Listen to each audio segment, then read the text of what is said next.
आचार्य जी, गंगा दशहरा पे पूजा कैसे की जाए गंगा माँ की, और पूजन सामग्री में कौन कौन सी चीजें जरूरी है जिसके बिना ये पूजा पूरी नहीं देखिए, हो सकती? बहुत महत्वपूर्ण विषय है। अब पूजन जब सामग्री की हम चर्चा करते हैं ना, तो ये चर्चा शायद बहुत बड़ी होती है। इसलिए बड़ी होती है कि क्या शास्त्रों में पूजन सामग्री का वर्णन है?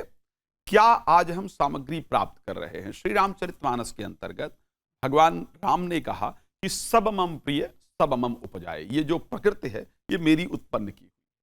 आज कई बार ऐसी परिस्थिति होती है कि हम अपने लाभ के लिए हम हमारी जो पवित्र नदियां हैं, हम जिनको परमात्मा गंगा जी वास्तविकता में आदि शक्ति हैं, उनको ब्रह्म कहा जाता है, मैंने स्टार्टिंग में कहा, और देवी पुराण इत्यादि के अंतर्गत, ब्रह्म वैवर्त पुराण के अंतर्गत स्वयं परमात्मा है।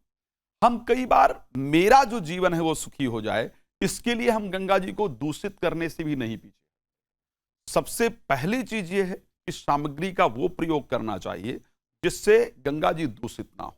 आप स्नान इत्यादि यदि करने जा रहे हैं तो आपको वहां इस प्रकार स्नान इत्यादि करना चाहिए जिससे गंगा जी, आपका ठीक है, आपने स्नान किया है, आपकी आत्मा पवित्र हुई है, आपका मन पवित्र हुआ है, लेकिन साथ में गंगा जी दूषित ना होने पाए, ये आपको विशेष ध्यान रखने की आवश्यकता होती है। किन सामग्रियों को विशेष रूप से लेकर के जाना चाहिए? गंगा जी दर्शन करते हुए, स्नान करते हुए, करने के लिए जाते हुए चावल जरूर लेकर के जाना चाहिए, तिल जरूर लेकर के जाना चाहिए। तिल लेकर के जाएं, चावल लेकर के जाएं, पॉसिबल हो तो उसके साथ तांबे का कोई सिक्का इत्यादि आपको जरूर लेकर के जाना चाहिए।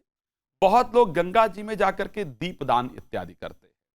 दीपदान आपको इस प्रकार से करना चाहिए यदि करना चाहते हैं। शास्त्रोक्त ऐसा नहीं है कि दीपदान नहीं करेंगे तो गंगा जी में आपको आशीर्वाद उनका नहीं प्राप्त होगा, लेकिन दीपदान यदि कर रहे हैं तो आपको यह विशेष ध्यान रखना चाहिए, गंगा जी के अंदर आपको दीप जला करके नहीं डालना चाहिए, बल्कि गंगा जी के बाहर दीपदान करना चाहिए ताकि वहां से सफाई इत्यादि हो सके, गंगा जी उससे दूषित ना हो सके। विशेष गंगा जी में स्नान का एक तो जो है शास्त्रोक्त वर्णन है, उसमें जाकर के आपको स्नान करना चाहिए गंगा जी के अंतर्गत।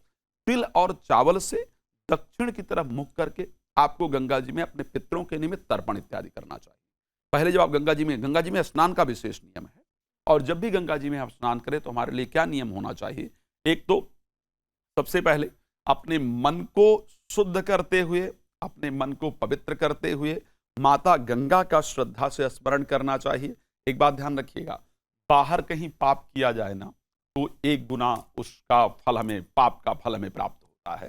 तीर्थ में किया जाए तो 100 गुना प्राप्त होता है। गंगा जी में अगर कोई पाप किया जाए, चाहे वो दृष्टि से हो, चाहे वो मानसिक हो, तो उसका 1000 गुना पाप हमको लगता है।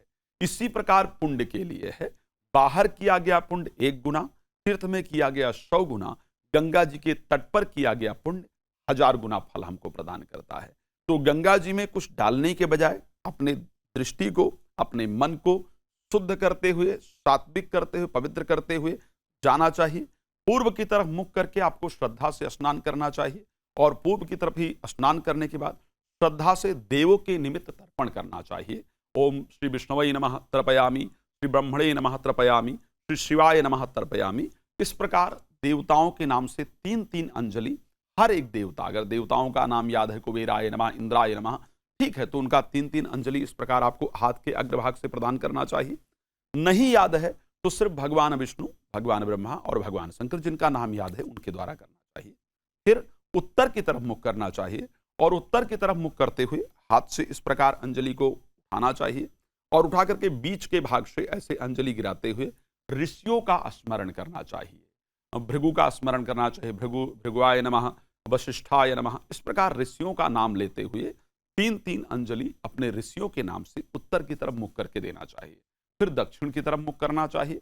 जब दक्षिण की तरफ मुख आप करते हैं तो आपको तिल और चावल हाथ में लेना चाहिए, और इस प्रकार अंजलि उठा करके पित्राय नमः, अपने पितृ देवताओं का, या तो अगर आपको पितरों का नाम स्मरण है तो अपने पितरों का नाम लेते हुए ओम पितामह त्रिपैंताम, पर पितामह त्रिपैंताम, अगर नहीं नाम याद है तब पितामह, पर पितामह, वृद्ध पितामह, यानी दादा परदादा, इनका हम नाम लेते हुए, पिता इत्यादि का नाम लेते हुए, जिन जिन पितरों का नाम याद हो उन पितरों के नाम से अंजलि उठा करके और दक्षिण की तरफ मुख करके ऐसे डालना चाहिए।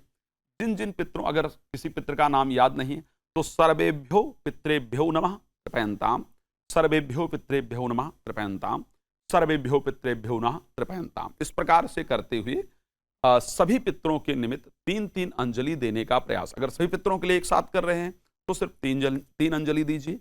यदि आपको पितरों का नाम स्मरण है तो सभी पितरों के नाम आपको 3-3 अंजलि वाक्य में देनी चाहिए। अब ये तो हमने कर लिया, अपने देवताओं के लिए कर लिया, हमने ऋषियों के लिए कर लिया, हमने पितरों के लिए कर लिया। अब एक्चुअल में मैं अपने पाप को नष्ट करने के लिए क्या करूं? शास्त्र कहता है कि दरस परस मज्जन अरूपाना हरई पाप का, यानी हमारे पाप नष्ट हो जाते हैं। तो एक्चुअल में यदि संभव हो तो रुद्राक्ष इत्यादि की माला लेकर के और गंगा जी के अंतर्गत खड़े होकर के 108 बार गायत्री मंत्र का श्रद्धापूर्वक जप करना चाहिए। 108 बार जब गायत्री मंत्र का श्रद्धा से आप जप करते हैं तो इसको श्री कृष्ण चंद्रायण प्रयोग कहा जाता है। इसको करने से आपके इस जन्मकृत या पूर्व जन्मकृत जो पाप कर्म होते हैं वो स्वतः नष्ट हो जाते हैं और आपके मन में पवित्रता प्राप्त होती है, आपके मन के अंतर्गत निर्मलता प्राप्त होती है। आप सब लोगों ने अपने घर में पूजन किया होगा। जब हम कलश का पूजन करते हैं तो कलश का पूजन करते हुए कलश में एक मंत्र आता है, नमो नमस्ते स्फटिक प्रभाय सुश्वेतहाराय सुमंगलाय स्वासहस्ताय यशासनाय जलाधिनाथाय नमो नमस्ते। वहां पर हम तीर्थ का पूजन करते हैं। तो जब तीर्थ में आप स्नान करते हैं, तीर्थ का दर्शन करते हैं, तीर्थ में जाकर के पूजन करते हैं तो आपकी जो ज्ञान इंद्रिय है अंदर की वो जागृत होती है। जो आपके बॉडी में सात्विक ऊर्जा है, जो पॉजिटिव एनर्जी है वो डेवलप होती है। सात्विक ऊर्जा आपकी जागृत होती है। सात्विक ऊर्जा के जागृत होने से यदि किसी की नजर इत्यादि आप पर लगी हुई है, किसी ने तंत्र क्रिया इत्यादि आप पर करने का प्रयास किया है, या परिवार में एक दूसरे के साथ मन मुटाव रहता है, परिवार में वैचारिक मतभेद रहता है, विचार इत्यादि नहीं मिलते हैं, तो विचार इत्यादि आपके मिलने शुरू हो जाते हैं। तंत्र क्रिया इत्यादि या नजर दोष इत्यादि सिर्फ तीर्थ में स्नान करने से दूर हो जाता है।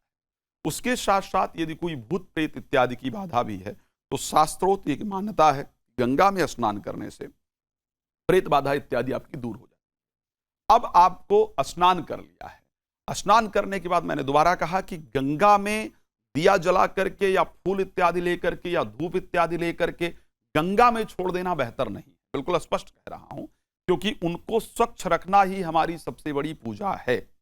फिर बाहर आकर के यदि व्यवस्था है तो वहां बैठ करके आप लोग यज्ञ इत्यादि कर सकते हैं।